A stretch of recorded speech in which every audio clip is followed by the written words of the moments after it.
დეკანოზმა გრიგოლმა საკუთარი ხარჯებით სახლში ბოცვერების მინიფერმა მოაწყო.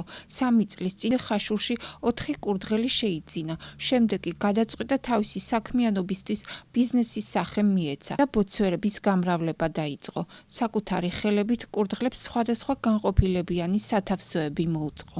ბოცვერების დაწყების პირობებში პირველი გალიები აი ესენი გავაკეთე. მაგრამ შემდგომ აღმოჩნდა რომ აქ რაღაც შესწავლები დაუშვი. აი კედელთან ახლოს იყო იქ თაგვებმა უკანა მხრიდან გამომიჭამეს, პატარა ბაჭიები შემიჭამეს და რაღაც პრობლემები შეიქმნა აქ. ამიტომ გადავედით უკვე იქეთ ხარეს რომ დავათვალიერეთ. უფრო სხვა ასე ვთქვათ პროექტით.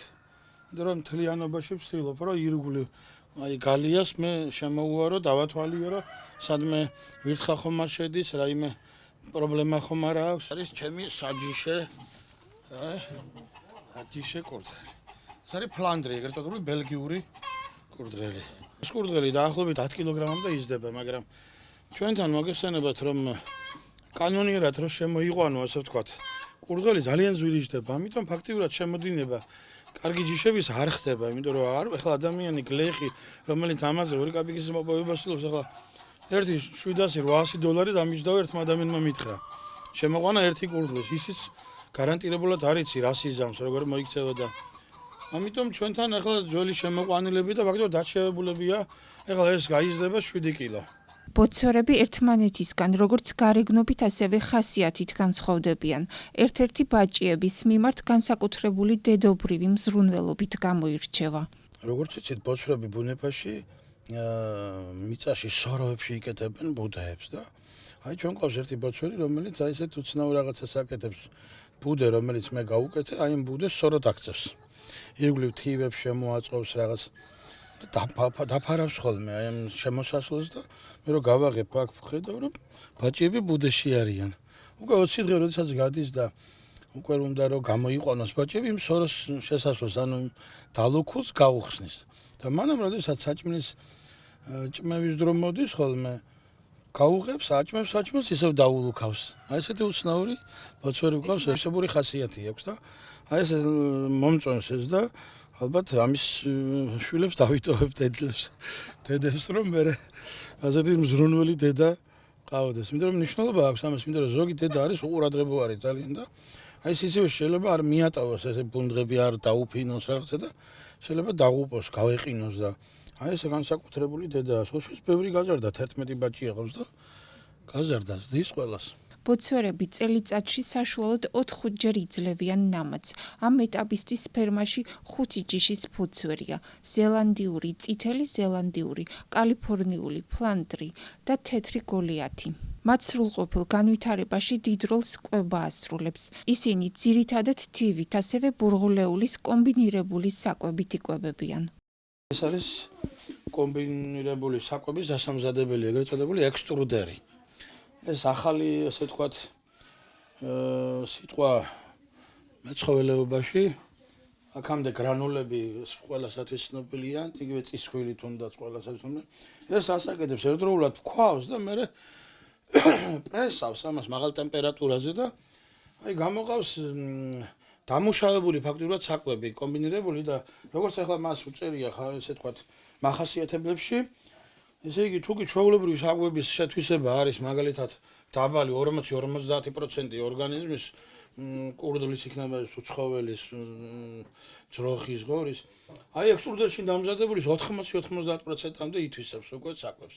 ანუ მაღალი ესე ვთქვათ, ისა აქვს, აი შეთვისებობა. თვითონ იმიტომ დამუშავებული აი 180 გრადუსის ტემპერატურამდე ხრდება. აი ეს მუშაობის პროცესში საკვები ხეს ვერ მოკიდებ, ისეთი ცხელი გამოდის. და ყველანაირი ბაქტერია, რომელიც შეიძლება გაყვეს მაგალითად მარცვლეულ კულტურას, ხო, ყველაფერი სანადგურებს და აბსოლუტურად გამოდის თლიანად აი დამზადებული კორმი. ბოცვერების მოვლა ძალიან შრომატევადია. მამაოს ამ საქმიანობაში თავისი შვილები ეხმარებიან. ჩვენ გვიხარია მამიკოს მოხმარება, რომ მოვდივართ უყურით კურდღლებს, იზრდებიან, მრავლდებიან, უსხამთ წყალს და ნელ-ნელა მრავლდებიან. კიდევ არის სხვადასხვა ჯიშის კურდღლები, ზოგი ლამაზია, ზოგი ჭრელი, ზოგი დიდი და ზოგი პატარა. ერთ-ერთი მათგანი გარეთაა წითელი ფერი, ძალიან ლამაზია. მამალი ჯიშისა და ერთის ყავს ლურჯი ფერის. ისინი ძალიან ლამაზებია. შავყურიანები და შავცხვირიანებით ესეც განსხვავებული ჯიშია და რავის კიდე ბევრი სხვადასხვა ფერის ჯიშები არსებობს. დამწყებ ფერმერებს მამაო ურჩევს დიდი სიყვარულითა და მონდომებით მიუძღვნენ ამ საქმიანობას. რომ ალბათ ადამიანმა მებუცრეობას რომ ხელი მოკიდოს, პირველ რიგში უნდა უყვარდეს ბუნება და ცხოველთა სამყარო და თვითონ აი ეს კონკრეტულად მებუცრეობა. ხშირია შემთხვევა რომ ადამიანები იწყებენ მებუცრეობას და მერე ატოვებენ აი ამ საქმეს, იმიტომ რომ აღმოჩნდა რომ იმაზე მეტი შრომის ჩადება არის საჭირო. ნუ იქ რაღაც არ გამოზდით. თავისთავად ახლა როდესაც რაღაც საქმე უნდა გამოგივიდეს, უნდა იცოდე ის საქმე.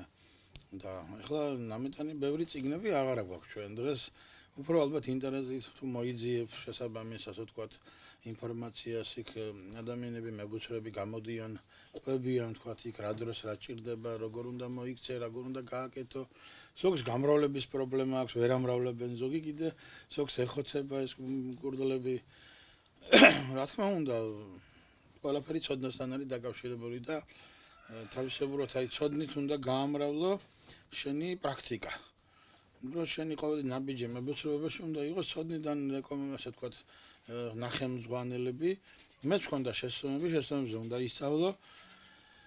ზოგი ისეთი შესწავლა, რომელსაც ინტერნეტში ვერ ნახავ, ისეთ სისტემას დაუშვე, მაგრამ შენ თვითონ უნდა იყოს შესაბამისი დამოკიდებულებით და გული არ უნდა გაიდეხო.